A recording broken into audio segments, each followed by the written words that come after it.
नमस्कार. येणाऱ्या 22 फेब्रुवारी रोजी आपल्या कोल्हापूरमध्ये कोल्हापूर युनिव्हर्सिटीमध्ये राज्यस्तरीय नोकरी मेळावा होत आहे आणि त्या नोकरी मेळाव्याच्याच अनुषंगाने आज आपल्याबरोबर जे काही आयोजक आहेत ते आयोजकांमधली टीम आपल्याबरोबर आहे. हा जो राज्यस्तरीय नोकरी मेळावा होत आहे यामध्ये शिवाजी विद्यापीठ कोल्हापूर, डॉक्टर ज्ञानेश्वर मुळे फाउंडेशन व विद्यापीठ विकास मंच यांच्या संयुक्त विद्यमाने हा राज्यस्तरीय मेळावा येत्या 22 तारखेला होतोय. तर त्या संदर्भात आज आपण जे आयोजक आहेत त्यांच्याकडून सगळ्या प्रश्नांची, तुमच्या मनामध्ये असलेले जे काही प्रश्न आहेत त्या प्रश्नांची सगळी उत्तर आपण त्यांच्याकडून जाणून घेणार आहोत. किती कंपनी येणार आहेत, किती विद्यार्थी त्या ठिकाणी येऊ शकतात, कोणत्या क्षेत्रातले विद्यार्थी येऊ शकतात, कोणत्या क्षेत्रातले विद्यार्थी त्या ठिकाणी सहभाग घेऊ शकतात आणि त्याची प्रोसेस काय असणार आहे, ह्या सगळ्या गोष्टी आज आपण यांच्याकडून जाणून घेणार आहोत. तर सर नमस्कार. नमस्कार. सुरुवातीला मी तुम्हाला सांगतो की आज आपल्या बरोबर 3 कमिटीमधले 3 मेंबर्स आहेत. तर त्यांनी थोडक्यात तुमचा स्वतःचा थोडासा परिचय करून द्या. सर नमस्कार, मी ॲडव्होकेट स्वागत परुळेकर, व्यवस्थापन परिषद सदस्य, शिवाजी विद्यापीठ कोल्हापूर आणि निमंत्रक विद्यापीठ विकास मंच. सर नमस्कार, मी नितीन माने, डॉक्टर ज्ञानेश्वर मुळे फाउंडेशन. धन्यवाद. नमस्कार, मी नेहा कुमार, डॉक्टर ज्ञानेश्वर मुळे फाउंडेशन. सर, हा जो राज्यस्तरीय नोकरी मेळावा आहे, हा नोकरी मेळावा आयोजित करण्यामागचं काय उद्दिष्ट होतं? नमस्कार. खरं तर आज आपण या निमित्ताने जी चर्चा करतोय की रोजगार महामेळावा आपण 22 फेब्रुवारीला घेतोय, तर मी खरं तर पदवीधरांचं नेतृत्व करतो. 2022 साली सिनेटवर पदवीधरांच्या मधून निवडून आलो. तर शिवाजी विद्यापीठामध्ये दरवर्षी लाखो विद्यार्थी पदवीधर होत असतात आणि शिवाजी विद्यापीठाचे कॅम्पस जर तुम्ही बघितला तर ग्रामीण भागाचा चेहरा शिवाजी विद्यापीठ ओळखलं जातं. तर आपला या मेळाव्याचा उद्देश असा आहे की आज ग्रामीण भागातल्या विद्यार्थ्यांना अगदी इंटरनॅशनल कंपन्यांपासून ते लोकल ते ग्लोबल सर्व कंपन्यांच्या इंटरव्ह्यूला फेस करण्याची संधी या निमित्ताने मिळावी व जास्तीत जास्त चांगल्या कंपन्यांमध्ये त्यांचे सिलेक्शन व्हावं. आणि आज एकेकाने अशी अवस्था आहे की पदवीधर हे नोकरीच्या शोधात आहेत, तर चांगल्या कंपन्या ह्या चांगल्या एम्प्लॉईंच्या शोधात आहेत. बरोबर. तर हा जो गॅप आहे हे भरून काढण्यासाठी आपण आज शिवाजी विद्यापीठ विकास मंच आणि डॉक्टर ज्ञानेश्वर मुळे फाउंडेशन या निमित्ताने आपण हा रोजगार मेळावा घेतो. आणि शिवाजी विद्यापीठ ही आमची मातृसंस्था आहे. ज्यावेळी शिवाजी विद्यापीठामध्ये अशा एखादा मोठा रोजगार मेळावा होतो तर त्याची विश्वासार्हता जास्त असते. तर हा उद्देश आपला असा आहे की जास्तीत जास्त तरुणांना यामध्ये रोजगार मिळावा. सर, शिवाजी विद्यापीठ कोल्हापूर, डॉक्टर ज्ञानेश्वर मुळे फाउंडेशन आणि विद्यापीठ विकास मंच ह्या 3 संस्थांची मुख्य भूमिका काय असणार आहे या मेळाव्यामध्ये? तसं हा जो नोकरी मेळावा आपण घेतो हा डॉक्टर ज्ञानेश्वर मुळे फाउंडेशन यांच्यातर्फे आयोजित करण्यात हा 7वा मेळावा आहे. बरं.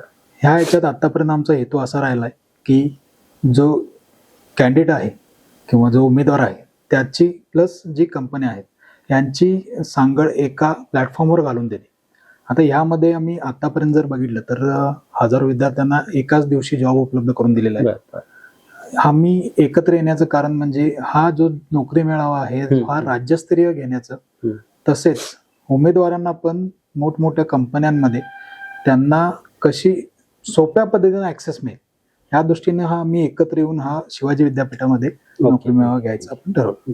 मॅडम, या मेळाव्यामध्ये किती कंपनी इन्व्हॉल्व असणार आहेत, म्हणजे किती विद्यार्थी सहभागी होतील आणि किती विद्यार्थ्यांना जॉब मिळेल त्या ठिकाणी? या रोजगार मेळाव्यामध्ये 200 पेक्षा जास्त कंपन्या येणार आहेत आणि 10,000 पेक्षा जास्त मुलं सहभागी होणार आहेत. सर, मला सांगा, 22 तारखेला जो आपला रोजगार मेळावा होतोय शिवाजी विद्यापीठमध्ये, ह्या रोजगार मेळाव्यामध्ये विद्यार्थ्यांसाठी कोणत्या कोणत्या कंपन्यांमध्ये जॉब करण्याची संधी मिळेल?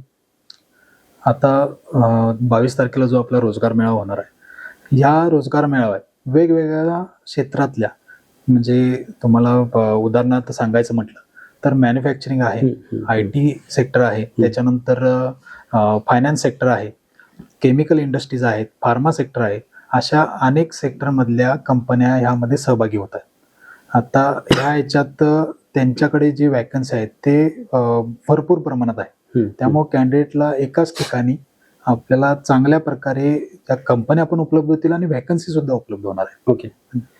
आता ह्याला जोडून एक प्रश्न होता जसं मॅडमांनी सांगितलं की 10,000 प्लस विद्यार्थी या ठिकाणी सहभागी होणार आहेत आणि 200 प्लस कंपनीज येणार आहेत.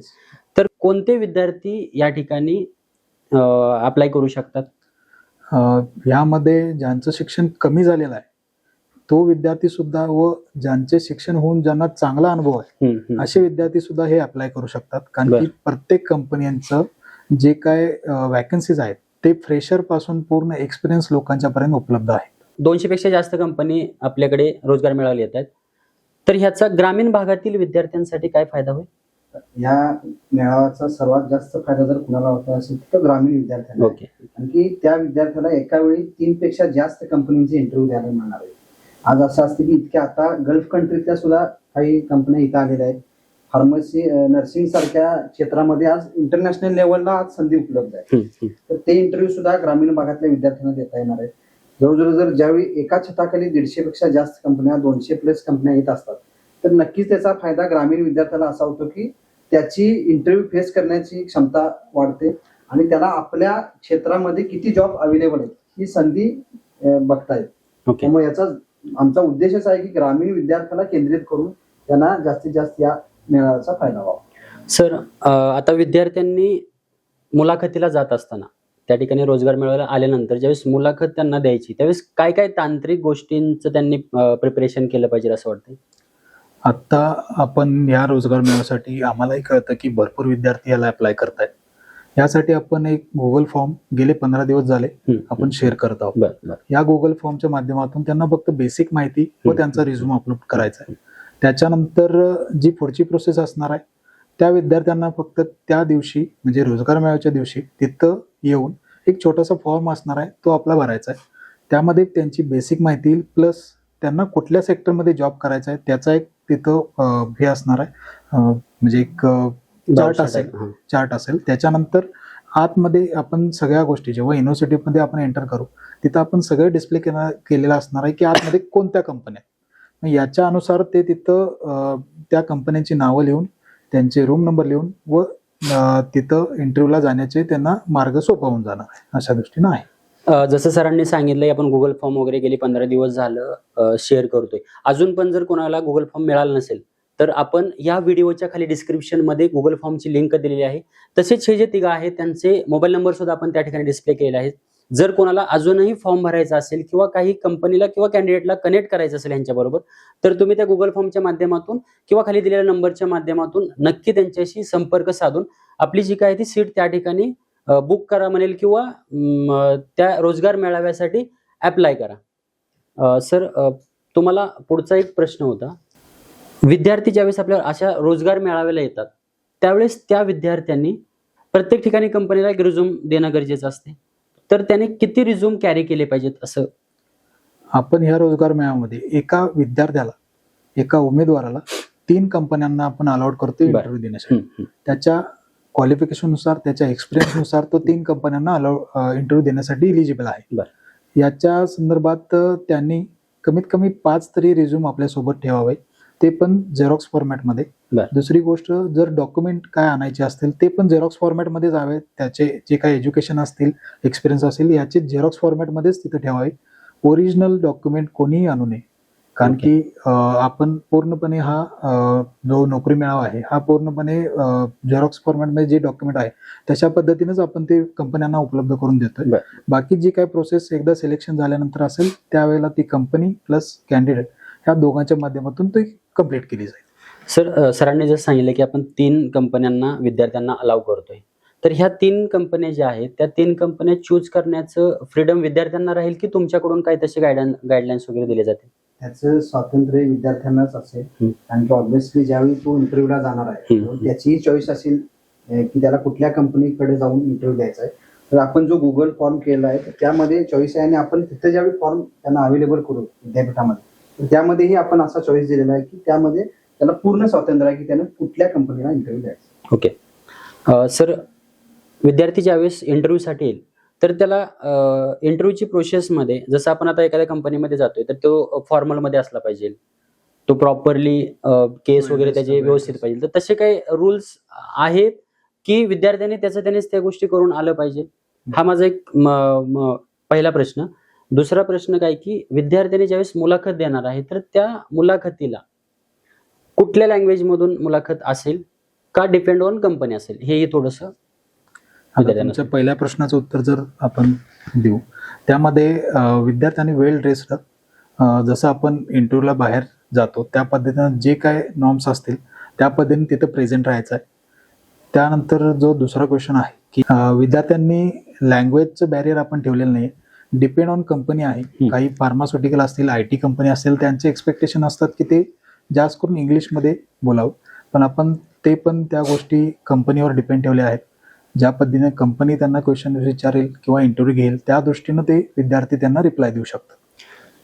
मॅडम आता आपण हे सगळे प्रोसेस बघतोय, गुगल फॉर्म आहे, ड्रेसिंग सेन्स आहे किंवा इंटरव्ह्यू कसा घ्यायचा वगैरे, ह्या सगळ्या गोष्टी बऱ्यापैकी आता बघतोय आपण. मेन मुळात विद्यार्थ्यांच्या मनामध्ये किंवा कंपनीच्या मनामध्ये असलेला एक मला प्रश्न विचारायचा आहे की हा जो रोजगार मेळावा आहे त्याच्यासाठी फी किती असणार आहे विद्यार्थ्यांसाठी आणि कंपनीसाठी? ह्या रोजगार मेळ्यामध्ये कंपनीसाठी आणि मुलांसाठी हा टोटली मोफत आहे. आम्ही Okay. कोणा कंपनीकडनं आणि मुलाकडनंही कोणाकडनंही आपण फीज घेत नाही. ओके सर, याच्यामध्ये आता जो रोजगार मेळावा आपण 22 तारखेला अरेंज करतोय, त्या रोजगार मेळाव्यामध्ये शिक्षण घेतलंय, पूर्ण त्याची डिग्री वगैरे कंप्लीट झाली, पण तो बेरोजगार आहे, 2 वर्ष झाले, 3 वर्ष झाले किंवा 1 वर्ष झाले, त्याच्याकडे जॉब नाहीये, तर अशा बेरोजगार विद्यार्थ्यांसाठी काही वेगळी तरतूद वगैरे काय आहे आपल्याकडे? अशा जे पासआउट झालेत, ज्यांना जॉब बाहेर नाही आहे, ज्यांच्याकडे थोड्याफार प्रमाणात ही स्किल आहे, त्या स्किलनुसार तिथं प्रत्येकासाठी जॉब उपलब्ध आहे. तो फ्रेशर असला तरी आपल्याकडे जॉब उपलब्ध आहे, तरी एक्सपिरियन्स असला तरी आपल्याकडे जॉब उपलब्ध आहे. मुलांनी फक्त आपला इंटरव्ह्यू जो फेस करायचा आहे तो चांगल्या प्रकारे देणे तिथे महत्वाचे आहे, कारण की त्यानुसारच तो स्वतः आपली कंपनी निवडू शकतो. सर, आता तुम्ही सुरुवातीला म्हणलं की ज्ञानेश्वर मुळे फाउंडेशनच्या माध्यमातून 7वा हा रोजगार मेळावा आहे, बरं. तर तुम्हाला काय वाटतंय, कंपन्या विद्यार्थ्यांमध्ये कौशल्य बघतात की त्याची डिग्री बघतात? नाही, आता 21st सेंचुरीमध्ये जर बघितलं आपण तर पूर्णपणे शिफ्टिंग झालेलं आहे. पहिला एज्युकेशन वगैरे त्या गोष्टी मॅटर करत होत्या. आता सध्या जर बघायला गेलं तर त्या उमेदवाराकडे काय स्किल आहे ह्याच्यावर कंपनी त्याचे सिलेक्शन करत असते. त्यामध्ये वेगवेगळ्या प्रकारे त्यांच्या रिक्वायरमेंट कंपनीच्या त्यानुसार जे स्किल त्या मुलाकडे आहे ती कंपनी इंटरव्ह्यू घेतानाच ओळखते, त्यानंतर त्याला सिलेक्ट करते व त्याच्यावरच त्याचं पॅकेज ठरत असतं. सर, आता MNC कंपनीज ज्या आहेत, मल्टीनॅशनल कंपनीज, त्याही काही कंपनीज आपल्याकडे इन्व्हॉल्वमेंट आहेत आपली, जे डिस्कस झालं त्याच्यावरून जर बघितलं तर. त्याचबरोबर काही स्टार्टअप आणि काही लोकलच्या कंपनी येणार आहेत. तर MNC कंपनीज आणि लोकल कंपनी ह्यांच्या इंटरव्ह्यू प्रोसेसमध्ये काही चेंज असेल की त्यांच्यासाठी काही वेगळे रूल वगैरे काय असं केलेले? त्यामध्ये जर बघितलं तर MNC कंपनीचं ह्या दिवशी कसं आहे की त्या एका दिवसात आपण सगळं कव्हर करतो. त्यामुळं फर्स्ट इंटरव्ह्यू म्हणजे जसं आपण म्हणतो first impression is a last impression, तर हे फर्स्ट इंटरव्ह्यू जे MNC कंपनी असू दे किंवा बाहेरच्या जे आउट ऑफ कंट्री आहेत त्या कंपनीज असू देत, तिथं फक्त त्यांना एक बेसिक इंटरव्ह्यू फेस करायचा आहे उमेदवारांना, आणि त्याच्यानंतर जर कंपनीला जर वाटत असेल की समोरच्या उमेदवाराचा आपण सेकंड इंटरव्ह्यू घेऊ किंवा अजून काही टेस्ट घेऊ, हे डिपेंड ऑन कंपनी आहे. पण आपल्या इथल्या ज्या कंपन्या आहेत, कोल्हापूर असू दे, सांगली, सातारा किंवा पुण्याच्या ज्या काही कंपन्या असतील आसपास एरियातल्या, त्यांना पूर्णपणे आपण सांगितलेलं आहे की त्याच दिवशी जर चांगल्या व मोठ्या प्रमाणात जर सिलेक्शन होत असेल तर ते त्यांनी द्यावं व जास्तीत जास्त उमेदवारांना सिलेक्ट करावं व त्या रोजगार मेळाव्याची एक गरिमा आहे ती चांगल्या प्रकारे वाढवावी. सर, मला सांगा, आता ग्रामीण भागातली जी मुलं आहेत त्या मुलांकडे जर नॉलेज बघितलं किंवा कौशल्य जर बघितलं त्यांचं तर चांगलं असते, पण ती कुठं असते, ते काय होतंय, ग्रामीण भागातले असल्यामुळे त्यांचा कुठेतरी कॉन्फिडन्स इंटरव्ह्यूला गेल्यानंतर ना थोडा लूज होतो. तर अशा काही विद्यार्थ्यांसाठी त्या ठिकाणी एक रोजगार मेळाव्या दिवशी किंवा असे काही विद्यार्थी कुठेतरी कौशल्य चांगलं आहे पण मुलाखतीला आता थोडंसं त्यांना बोलता येणार नाही, किंवा अशांसाठी काही काउन्सिलिंग किंवा काही मदतीची व्यवस्था वगैरे काय होणार आहे? नक्कीच आपण असा प्रयत्न केलेला आहे. आम्ही मला वाटतं तिन्ही जिल्ह्यात आपण जे शिवाजी विद्यापीठाचे प्लेसमेंट अधिकारी असतात त्या कॉलेजचे, तर त्यांची मीटिंग घेतली होती आणि शिवाजी विद्यापीठातला प्लेसमेंट सेल जो आहे तोही या बाबतीत खूप ऍक्टिव्ह आहे. त्यांनीही अशी मीटिंग ज्यावेळी विद्यापीठात घेतली त्यावेळी असे सांगण्यात आले की प्रत्येक कॉलेज स्तरावर की एक प्री मॉक ट्रायल जी असते, इंटरव्ह्यू देण्यापूर्वी त्यांची एक पूर्व तयारी जर करून घेतली तर त्याला कॉन्फिडन्सली इंटरव्ह्यू देता येईल. तर तशा स्वरूपाचे प्रयत्न झाले. विद्यापीठाकडूनही अशा स्वरूपाचे जे इंटरव्ह्यू टेक्निक आहेत तेही देण्यात येईल. आणि आपला जास्तीत जास्त असा प्रयत्न आहे की कॉन्फिडन्सली आणि त्याने पूर्ण आत्मविश्वासाने ग्रामीण भागातल्या विद्यार्थ्यांनी आपला इंटरव्ह्यू फेस करावा. तर त्या बाबतीतले विद्यापीठाकडून प्रयत्न झालेले आहेत आणि Okay. तसे त्या महाविद्यालयातले प्लेसमेंट ऑफिसर आहेत तसेही त्यांना सूचना देण्यात आल्या. सर तुम्हालाच परत एक पुढचा प्रश्न आहे की विद्यार्थ्यांना कंपन्या ज्या प्रश्न विचारतात इंटरव्ह्यूच्या मुलाखतीच्या दरम्यान, असे काही कॉमन काही प्रश्न आहेत का की जे विद्यार्थ्यांनी अगोदरच येताना प्रिपेअर करून आलं पाहिजे असे? हा, असे प्रश्न आता जर म्हटला तर एकतर ग्रॅज्युएशनच्या बाबतीत की सब्जेक्ट वाईज जे त्यांचे ग्रॅज्युएशन आहे तर त्या बाबतीत नॉलेज किती आहे, प्लस तो ज्या कंपनीच्या इंटरव्ह्यू साठी आलेला आहे त्या कंपनीची त्याला कितपत माहिती आहे, आणि एक विशेष कौशल्य कोणतं आहे त्या विद्यार्थ्याकडे की ज्यामुळे त्या कंपनीने त्याला सिलेक्ट करावं. तर असे कौशल्यही आपलं कुठलंही तेही तिथे सांगता आलं पाहिजे. आणि सगळ्यात महत्वाचा की इंटरनॅशनल जर कंपन्या आहेत तर तिथे ऑब्व्हियसली इंग्लिशचा फ्लुएन्सी असली पाहिजे. तर तेही त्याचे कमांड किती आहे भाषेवर, आणि सर्वात की तो प्रामाणिकपणे आत्मविश्वासाने जर इंटरव्ह्यू देत असेल तर नक्कीच कंपनी अशा प्रामाणिक उमेदवारांचा नक्की विचार करते. ओके सर, आता बघितलं तर येणारा रोजगार मेळावा जो आहे 22 तारखेला आपला होतोय, त्याच्यामध्ये खूप मोठ्या प्रमाणावरती गर्दी होणार आहे. कारण जवळजवळ 10,000 प्लस विद्यार्थी त्या ठिकाणी येणार आहेत. तर ह्या विद्यार्थ्यांसाठीची व्यवस्था कशी असणार आहे, त्यांची काय काय सोय असणार आहे त्या ठिकाणी? आता याचा अंदाज आम्हाला पण आहे की हा रोजगार मेळावा जो आपण राज्यस्तरीय घेत आहोत की विद्यार्थी हे किंवा उमेदवार असतील हे भरपूर गर्दी करणार आहे.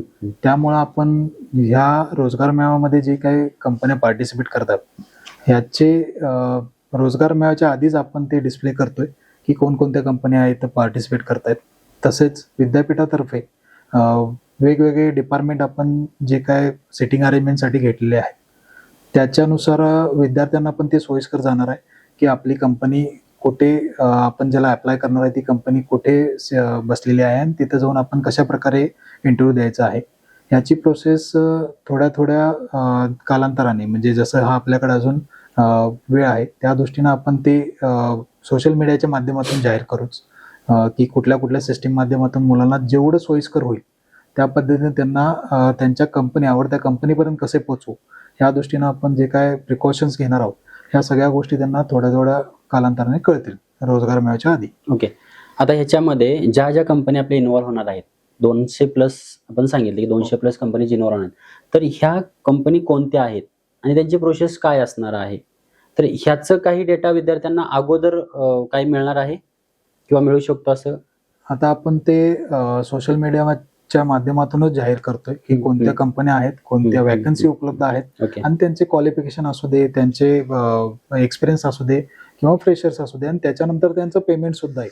आपण हे सगळं जाहीर करण्याची या येणाऱ्या काळात आपण ते जाहीर करूच. तसेच आपण विद्यार्थ्यांनाही आवाहन करतोय की ह्या रोजगार मेळाव्यामध्ये आपल्या क्वालिफिकेशननुसार, आपल्या एक्सपिरियन्सनुसार ज्या काही कंपन्या आहेत त्यांना तुम्ही जे काय ॲप्लिकेशन करणार आहात हे पहिला म्हणजे स्क्रुटिनी करा आणि त्याच्यानंतरच तिथं या, कारण की तिथं गर्दी जी होणार आहे ती मोठ्या प्रमाणात होणार आहे. आमचा हेतू हाच आहे की प्रत्येक उमेदवाराला त्या कंपनीला इंटरव्ह्यू त्या दिवशी देता यावा, कारण की हा एकच दिवसाचा मेळावा असणार आहे. त्यामुळं जी धावपळ होणार आहे विद्यार्थ्याची ती कशी कमी करता येईल आणि त्याचे सिलेक्शन कसे वाढवता येईल या दृष्टीनं आम्ही ते आवाहन करतोय की सगळे आपले एक्सपिरियन्स आणि एज्युकेशननुसार स्क्रुटिनी करूनच त्या विद्यार्थ्यांनी तिथे इंटरव्ह्यूसाठी उपलब्ध राहावं. ओके सर, शेवटी 22 तारखेला आपला होणारा जो राज्यस्तरीय नोकरी मेळावा आहे त्या मेळाव्यामध्ये येणारे जे तरुणी आहेत विद्यार्थी, त्यांना तुम्ही काय असा मोलाचा संदेश द्याल? या निमित्तानं मी सर्व पदवीधरांना एवढंच सांगू इच्छितो की बऱ्याच वर्षानंतर इतक्या मोठ्या स्वरूपातला हा मेळावा शिवाजी विद्यापीठमध्ये होत आहे आणि ग्रामीण भागातल्या विद्यार्थ्यांनी याचा जास्तीत जास्त फायदा घ्यावा.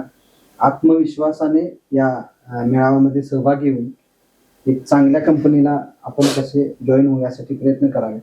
आणि येत्या जो 7 दिवसाचा कालावधी त्यामध्ये आपण आपल्यामध्ये काही त्रुटी असतील तर त्या कशा कमी करता येईल आपल्याला ज्या कंपनीमध्ये आपण जॉब करायची आपली इच्छा आहे तर त्यासाठी आपण कसं प्रिपेअर होऊ त्या बाबतीतलं गायडन्स प्लेसमेंट सेल शिवाजी विद्यापीठाच्या तिथूनही घ्यावे आणि 100% आत्मविश्वासाने हा इंटरव्ह्यू द्यावा असे एक आवाहन करतो. आणि या सुवर्ण संधीचा लाभ ग्रामीण विद्यार्थ्यांनी आणि शिवाजी विद्यापीठ कार्यक्षेत्रातील प्रत्येक विद्यार्थ्यांनी घ्यावा असं आवाहन करतो. सर तुम्ही विद्यार्थ्यांना काय आवाहन कराल?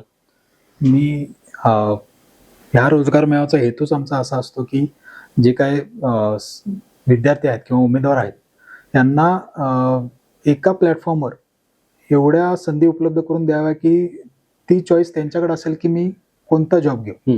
पण विद्यार्थ्यांना असं माझं आव्हान आहे की आत्ता जे काय म्हणजे आपल्या फेजमध्ये जात आहोत की आपल्याला वर्क फ्रॉम होम पाहिजे किंवा बसून काम पाहिजे किंवा फील्ड वर्क करायला मिळत नाही किंवा करू वाटत नाही, ह्या ज्या गोष्टी आहेत ह्या गोष्टी थोड्या बाजूला ठेवून आपल्याला कामाची संधी ही कंपनी सगळ्या प्रकारे उपलब्ध करून देत आहेत. तर याचा फायदा घेऊन त्या क्षेत्रातल्या विद्यार्थ्यांनी व उमेदवारांनी ती कंपनीची जी काय आपल्याला वॅकन्सी उपलब्ध झालेली आहे ती कशी फुलफिलमेंट करू आणि त्याच्यातून आपला कशा प्रकारे एक्सपिरियन्स वाढवता येईल व भविष्यात त्या एक्सपिरियन्सवर आपल्याला कोणत्या चांगल्या कंपनीत आणि परत शिफ्ट होता येईल अशा पद्धतीनं तो रोजगार मेळावा घ्यावा व चांगल्या प्रकारे मला हाच जॉब पाहिजे तोच जॉब पाहिजे ह्या दृष्टीनं न जाता जी संधी आपल्याला एवढ्या चांगल्या लेवलला विद्यापीठ विकास मंच असू दे, युनिव्हर्सिटी शिवाजी युनिव्हर्सिटी असू दे, त्याच्यानंतर ज्ञानेश मोळे फाउंडेशन असू दे, यांनी उपलब्ध करून दिलेली आहे की एकाच ठिकाणी एवढ्या सगळ्या कंपन्या आलेल्या आहेत. त्या दृष्टीनं त्या उमेदवाराने की मला या नोकरी मेळाव्यात जॉब मिळालाच पाहिजे ह्या दृष्टीनं तिथं येऊन स्वतःच्या कॉन्फिडन्सवर चांगल्या प्रकारे इंटरव्ह्यू देऊन हातात जाताना नोकरी घेऊनच जावी ही एक माझा चांगल्या प्रकारे सल्ला त्यांना आहे. मॅडम जो आपला रोजगार मेळावा होतोय 22 फेब्रुवारी शिवाजी विद्यापीठ या ठिकाणी, तर या ठिकाणी येणाऱ्या विद्यार्थी विद्यार्थिनींना तरुण तरुणींना तुम्ही काय मोलाचा संदेश द्याल? 22 तारखेला जो आपण महारोजगार मेळावा घेतोय त्या दिवशी जास्तीत जास्त मुलांनी ह्याच्यामध्ये सहभाग नोंदवावा, कारण की प्लेसमेंट आपण भरपूर द्यायला लागलोय. तर नक्कीच मुलांनी हा संधीचा फायदा घ्यावा आणि आपलं जो करिअर आहे ते व्यवस्थित निवडून त्यांच्या त्या वाटचालीकडे वाटचाल करावी. तर धन्यवाद. हे आज आपल्या बरोबर होते नेहा मॅडम, नितीन सर आणि स्वागत सर. तर आज सरांनी खूप चांगल्या पद्धतीने मॅडमांनी त्याचबरोबर स्वागत सर आहेत त्यांनी आपल्याला जे काही तुमच्या मनातले प्रश्न होते त्या सगळ्या प्रश्नांची उत्तरं दिलेली आहेत. जर अजूनही काही शंका असतील, काही डाऊट्स असतील तर तुम्ही खाली डिस्क्रिप्शन मध्ये दिलेल्या नंबरशी कॉन्टॅक्ट करून त्यांच्याशी तुमच्या मनातले जे काही डाऊट्स असतील ते त्यांच्याकडून क्लिअर करून घेऊ शकता.